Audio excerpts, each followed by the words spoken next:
Hi welcome to my channel. Panipuri అంటే తెలియని వాళ్ళు కానీ ఇష్టం లేని వాళ్ళు కానీ ఉంటారా అండి? అంత బాగుంటుంది దాని రుచి అనేది. కానీ బయట పానీపూరి తింటే చాలా అన్హెల్దీ అండి.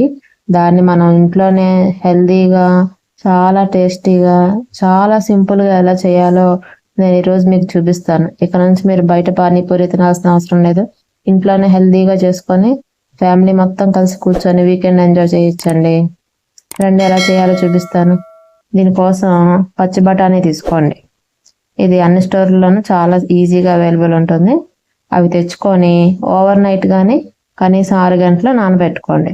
ఇప్పుడు ఆ నానిన బఠానీని ఒక కుక్కర్లోకి తీసుకొని మంచినీళ్ళు పోసుకొని కనీసం 2 లేక 3 విజిల్స్ వచ్చే వరకు ఉడకబెట్టుకోండి. మనం ఎంత బాగా ఉడికించుకుంటే కూర అనేది అంత టేస్ట్గా ఉండి పానీపూరి రుచి పెరుగుతుంది. చూసారా, ఇలా ఉడకబెట్టుకున్న దాన్ని చూడండి ఎంత మెత్తగా ఉడకబెట్టాను. ఒకవేళ మీకు కనుక ఉడకకపోతే ఇంకొంచెం ఎక్కువ విజిల్స్ వేయించుకోండి, లేదంటే కొంచెం మెదుపుకోండి.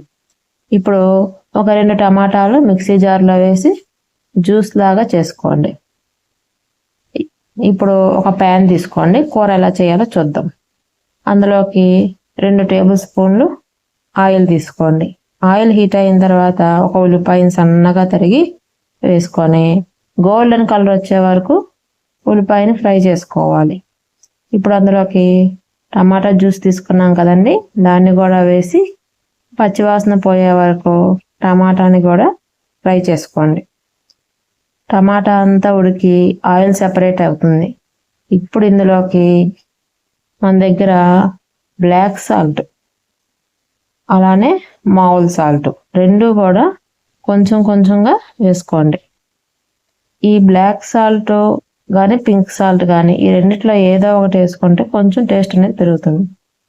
అలానే కొంచెం కారం, చాట్ మసాలా, ఇంకా గరం మసాలా వీటన్నిటినీ వేసి కలిసేలాగా బాగా కలిపి ఒక్క 5 నిమిషాలు ఫ్రై చేసుకోండి. ఇలా ఫ్రై అయిన దాంట్లోకి కొంచెం కొత్తిమీర వేసుకోండి. అది కూడా బాగా కలిసేలాగా తిప్పుకోండి. ఇప్పుడు మనం ముందుగా ఉడకబెట్టుకున్న బఠానీ ఉంది కదండి, దాన్ని స్మాషర్తో బాగా స్మాష్ చేసుకొని వేసుకోండి. మరీ ఎక్కువ స్మాష్ చేసినా కూడా బాగోదు. అక్కడక్కడ మనకి ఆ పొలుకులు తగులుతుంటేనే టేస్ట్ అనేది తెలుస్తుంది. ఇదంతా కూడా బాగా కలిసేలాగా కలుపుకోండి. అంతేనండి, బఠానీ కూర రెడీ అయిపోయింది.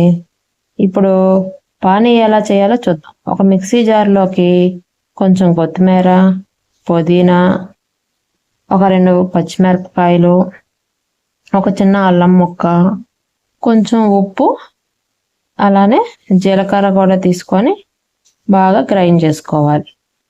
ఇప్పుడు ఈ పేస్ట్లో నుంచి కొంచెం ఒక బౌల్లోకి తీసుకొని కావాల్సినంత వరకు వాటర్ పోసుకొని పల్చగా చేసుకోవాలి. ఇలా పల్చగా ఉంటే మనకి పానీ వేసుకోవడానికి బాగుంటుంది. ఇందులో కొంచెం బ్లాక్ సాల్ట్ కూడా వేసి 1 నిమిషం పాటు సాల్ట్ కరిగే వరకు తిప్పుకుందాం. అంతేనండి, పానీ కూడా రెడీ అయిపోయింది. ఇప్పుడు ఒక పాన్లోకి ఆయిల్ తీసుకోండి. ఆయిల్ హీట్ అవ్వగానే మనకి రెడీమేడ్గా ఇప్పుడు పానీపూరీలు ఒక ప్యాకెట్లో వచ్చేస్తున్నాయి. వాటిని వేసుకొని 2 మినిట్స్ ఫ్రై చేశారంటే పూరీ కూడా రెడీ అయిపోతుందండి. అయిపోయింది పూరీ. చూసారా, పూరీ రెడీ అయిపోయింది, పానీ రెడీ అయిపోయింది. అలానే కూర కూడా చాలా సింపుల్గా టేస్టీగా రెడీ అయిపోయింది.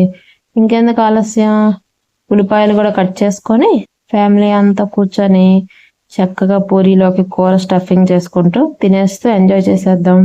Thanks for watching. Like, share.